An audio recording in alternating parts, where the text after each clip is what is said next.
Na colônia, vivemos o ciclo do pau-brasil, do açúcar e do ouro, todos voltados ao mercado externo.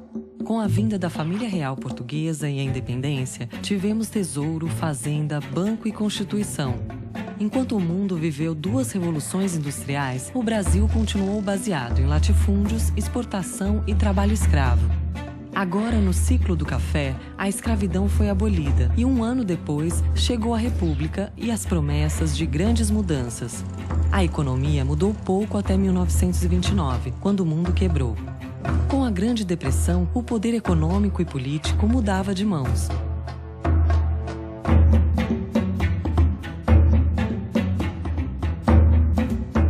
Em 29, explode a crise de 29, a crise do capitalismo mundial. Que foi provocada pela quebra da Bolsa de Nova York. A crise de 29 foi uma tragédia. Começa a Grande Depressão. A depressão dos anos 30 foi terrível. Pegou o Brasil em cheio. A Revolução de 30, no fundo, está ligada a esse processo. Getúlio veio do Sul cavalgando e assumiu o poder. A economia brasileira ainda dependia muito das exportações do café e das exportações de produtos primários. Getúlio reagiu à crise de 30 com uma política de comprar o café, queimar o café. Para manter o preço no exterior e ganhar rendas exteriores. Se a capacidade para importar cai muito, de um lado você tem uma crise de abastecimento, claro, né?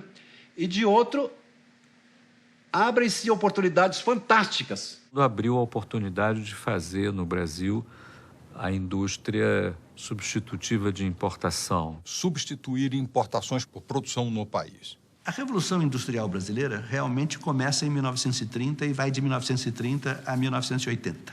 O Brasil se recuperou mais depressa do que muitos países. Em 1933, a indústria já é maior que a agricultura no PIB brasileiro. Mas o mundo ainda vivia a chamada Grande Depressão. A visão da época do governo é de que isso fazia parte do processo de ajuste. No longo prazo, a economia acabaria se ajustando. Keynes é aquele que verbaliza: a longo prazo estaremos todos mortos. Então, é a hora de o Estado intervir. E o presidente Franklin Roosevelt interveio na economia apenas em 33. Foi o New Deal. O New Deal era uma forte intervenção do Estado na economia, com investimentos do Estado em obras de infraestrutura, de transporte, de navegação, enfim, e isso impulsionaria a economia. À custa de programas de obras públicas só para gerar emprego para as pessoas.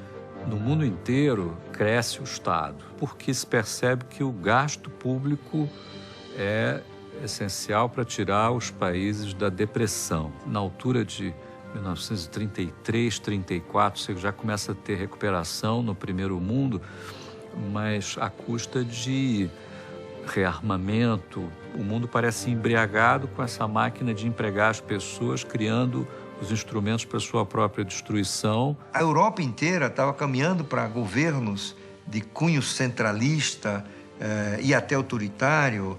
Junto com a morte anunciada para muitos da economia de mercado, desaparece também a democracia, destacadamente na Alemanha.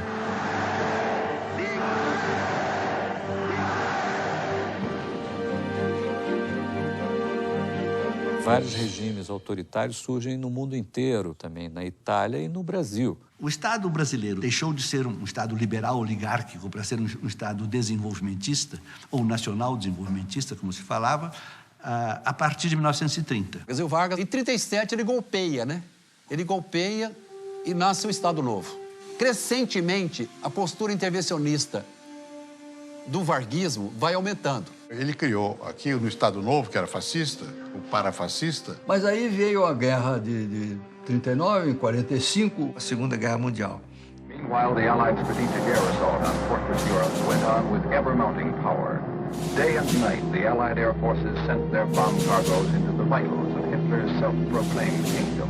Targets, factories, air zones, synthetic fuel plants, crude oil. Os países industriais já não tinham como produzir bens industriais. E o Brasil continuou suprindo as potências do eixo. O que deu espaço para a indústria brasileira também, não é, se expandir nesse período.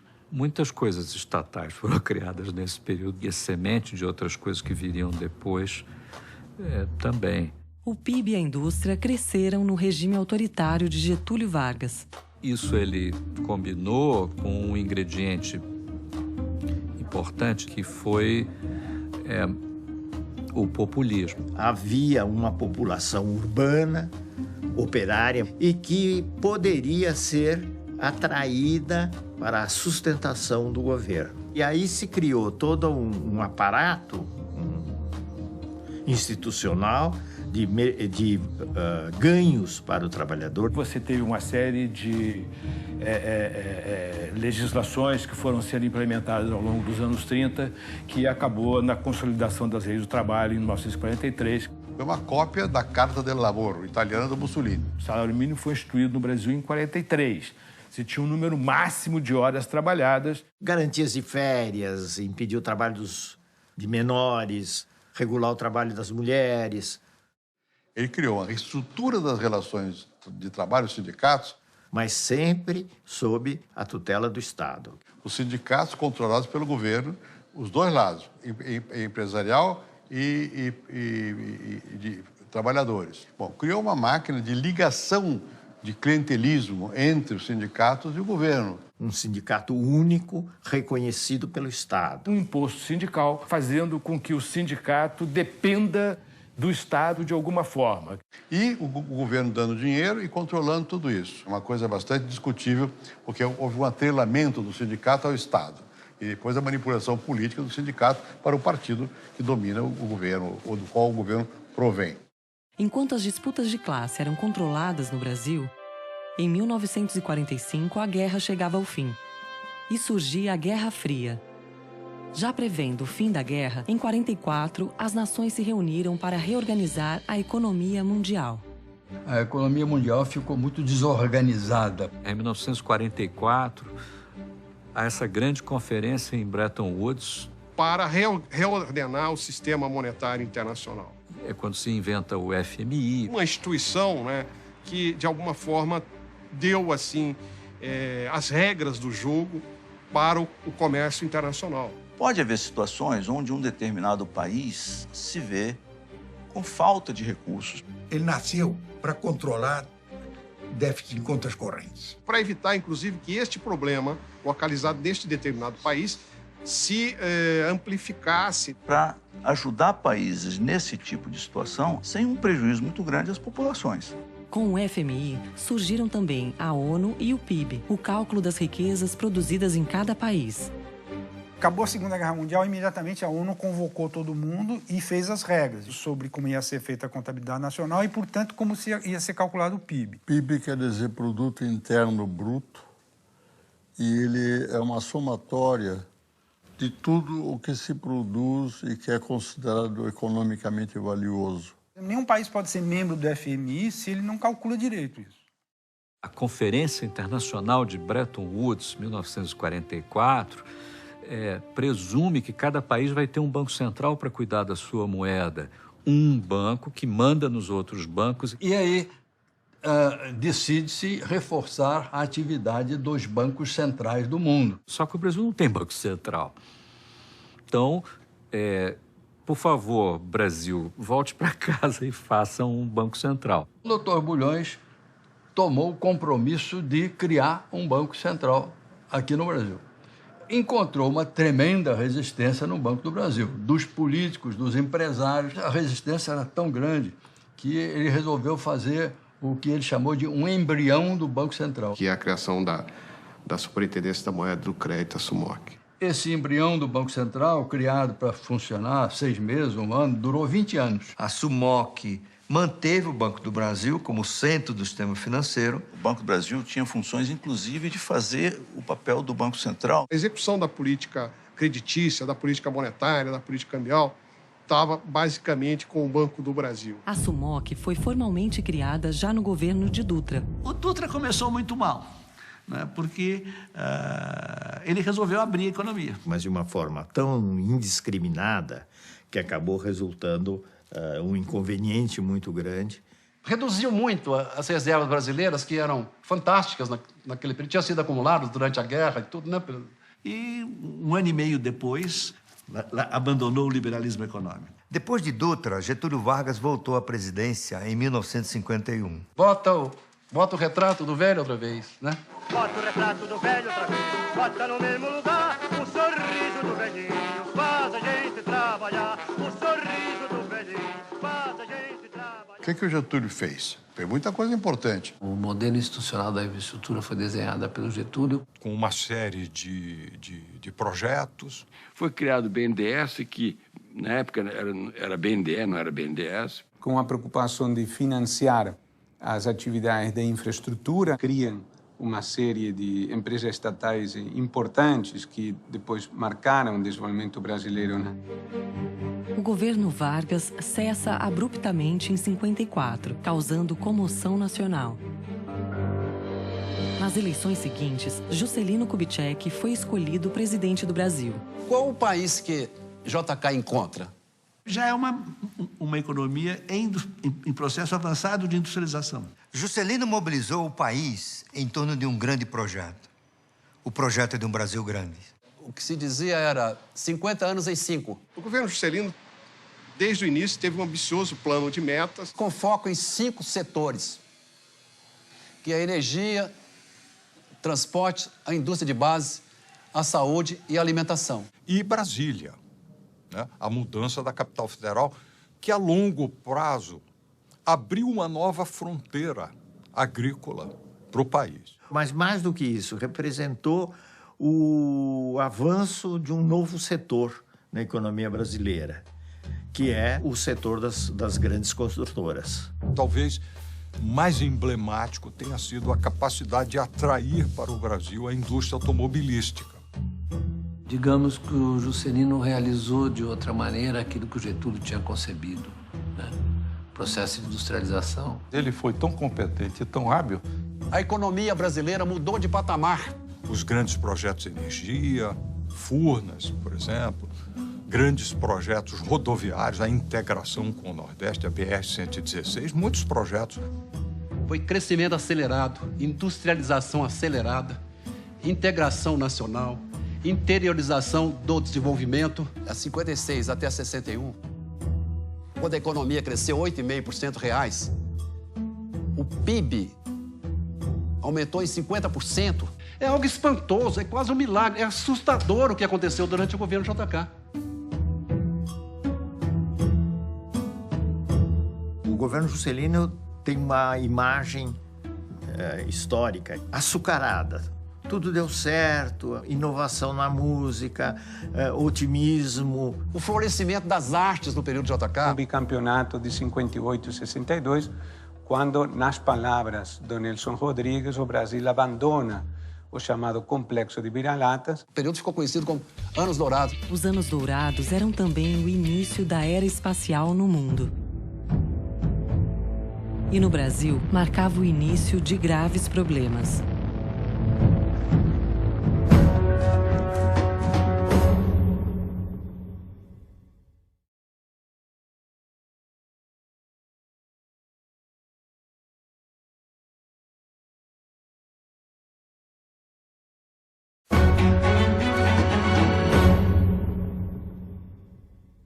Há um ovo da serpente que começa a se quebrar no governo Juscelino.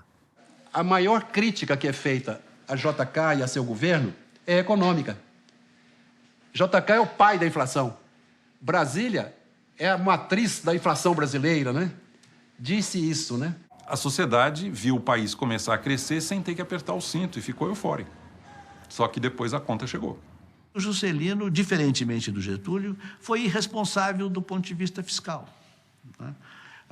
Ele resolveu construir Brasília e não tinha dinheiro para isso. Ele deixou uma herança de uma conta muito grande a ser paga. A inflação ficou muito assanhada mesmo. Uma das forças que impulsionam a inflação é a gastança excessiva do governo. Antes de 64, Você aprovava, às vezes, 10, 11 vezes os gastos do que o orçamento podia suportar. Se ele gasta mais do que arrecada, então tem de recorrer a empréstimos ou então bota mais moeda em circulação. Ele emitiu para valer. O que significa, olhando do lado da moeda, significa inflação. Mas a inflação ainda não era vista como um grande problema. Quando a inflação chegou a 2 dígitos, nos anos 40, começaram a ter as teorias que a inflação era indutora do crescimento econômico. Era o debate entre estabilidade e crescimento. Parecia que para crescer tinha que continuar volátil, instável e em crise, né?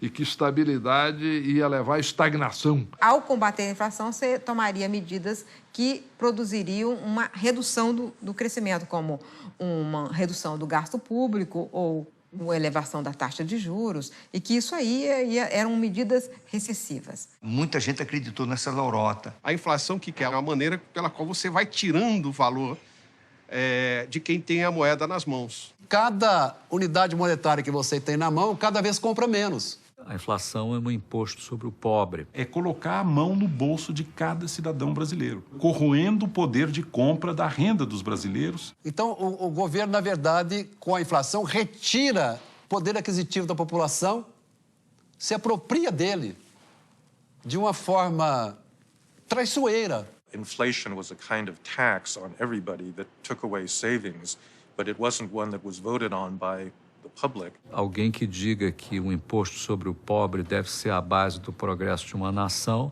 é um pervertido, entendeu? Devia estar preso. A conta foi entregue a Jânio Quadros, que achou mais urgente proibir maiôs nos concursos de Miss, biquínis nas praias e o lança-perfume nos bailes de carnaval. O Brasil estava vivendo desequilíbrio fiscal e crise inflacionária. Setor externo desarrumado, balanço de pagamento desequilibrado, a inflação em alta. A bomba caiu no colo do sucessor e, de certa maneira, isso preparou o terreno para o golpe militar de 64. Que era o período da Guerra Fria. Então, havia o princípio de estabilidade política, não só no Brasil. Nas décadas de 1940, 50 e 60, diversos países se tornaram independentes. No mundo inteiro, essa disputa de áreas de poder, de influência entre União Soviética e Estados Unidos se projetava nos países, né? Em 1959, nós temos a Revolução Cubana.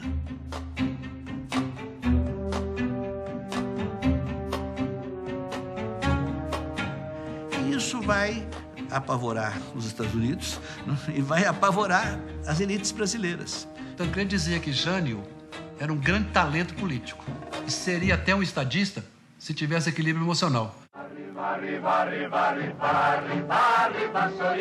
Em agosto acaba o governo Jânio Quadros, entra o governo do João Goulart. Foi um governo complicado pela resistência. Não era confiável para o poder militar. O que colocou o Brasil numa crise econômica e política muito grave? Tancredo Neves convenceu os militares a permitirem que Jango assumisse, mesmo que em regime parlamentarista. Em 61, Jango restabeleceu relações com a União Soviética e, em 62, se absteve de apoiar a expulsão de Cuba da Organização dos Estados Americanos. Isso logo antes da crise dos mísseis, considerado o auge da Guerra Fria. E ele fez tudo para ser deposto, terminou sendo deposto. Sucedeu-se a crise que vem com o governo Goulart. A inflação, então, dispara, o crescimento se prejudica ainda mais e o desenlace é o golpe de 64. Os militares depuseram o presidente, caçaram parlamentares e tomaram o poder. Eu me lembro que o primeiro lema colocado depois da Revolução de 64 foi desenvolvimento com segurança. O discurso era de uma intervenção corretiva. Tinha o pretexto do combate ao comunismo na política e o combate à inflação e à corrupção. Arrumar a casa, devolver o poder a quem o povo eleger, em 3 de outubro de 65. Tanto que o golpe foi apoiado por grande parte do empresariado, boa parte da classe média, do clero. As reformas vieram rapidamente. Eu não estou fazendo nem de longe a defesa do regime, mas teve um papel muito importante na estruturação de todo esse aparelho financeiro. Nesse período foram assentadas as bases do que seria um grande período de prosperidade para o país. É preciso reconhecer isso. O Brasil deve muito a dois cidadãos formidáveis, o Roberto de Oliveira Campos e o Otávio Gouveia de Bulhões. Entre 64 e 67, o Bulhões e o Campos recuperam a estabilidade macroeconômica do Brasil. Eles fizeram um trabalho extraordinário. É muito difícil você encontrar um setor da economia brasileira que não tenha sido modificado. Foi feito um grande ajustamento fiscal. Um combate severíssimo à inflação, ao déficit público, redução de despesas. Reforma tributária, a reforma monetária, a criação definitiva do Banco Central, até então era a Superintendência da Moeda e Crédito. O Banco Central foi criado em 1964. Em 1965, baixa a lei do mercado de capitais. Eu acho que tivemos uma primeira reforma bancária. E aí os bancos um pouco maiores começaram a ter mais condições de financiar empresas e começaram a se expandir mais, ocupando o território nacional. Enfim, uma série de inovações que foram muito importantes. E é interessante que todas essas reformas foram feitas num período curto, de apenas 2 anos e meio. Em vez de devolver o poder aos civis em 65, como prometido, os militares foram reduzindo as liberdades políticas e civis, até que o regime passou a torturar presos políticos e censurar a imprensa. Mas a economia crescia e a inflação caía. Quando o Delfim estava no Ministério da Fazenda e eu no Banco Central, um período áureo da história do Brasil, chamado milagre econômico. Nunca houve milagre. Milagre é feito sem causa. Esse processo foi feito, basicamente, dando ao setor privado o estímulo necessário para aumentar a sua produção. Um grande programa de exportação de manufaturados. A taxa de câmbio adequada, uma carga tributária modesta. O modelo esse de desenvolvimento que o Brasil adotou nesse período foi um modelo de uma economia fechada, com a presença importante do Estado, pouca ênfase em produtividade, pouca ênfase em educação. Enquanto o homem chegava à Lua e inventava o microprocessador, os brasileiros iniciavam a construção da usina de Angra dos Reis, da Transamazônica e da ponte Rio-Niterói. Com a taça da Copa de 70 e o sucesso econômico, muitos brasileiros fechavam os olhos para a truculência da ditadura militar. De 1967 a 1974, durante praticamente 7 anos, o Brasil se desenvolveu de uma forma muito firme. O Brasil, por exemplo, foi um país que bateu recordes de crescimento. Taxa de crescimento média perto de 9%.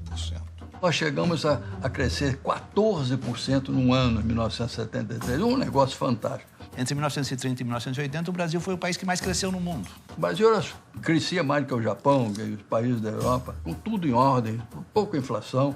Com inflação declinante e sem problema no balanço de pagamentos. A taxa de inflação caiu, em 74 andou em torno de 12%, 13%, 14%, por aí. A inflação caiu, mas ela nunca voltou a um dígito.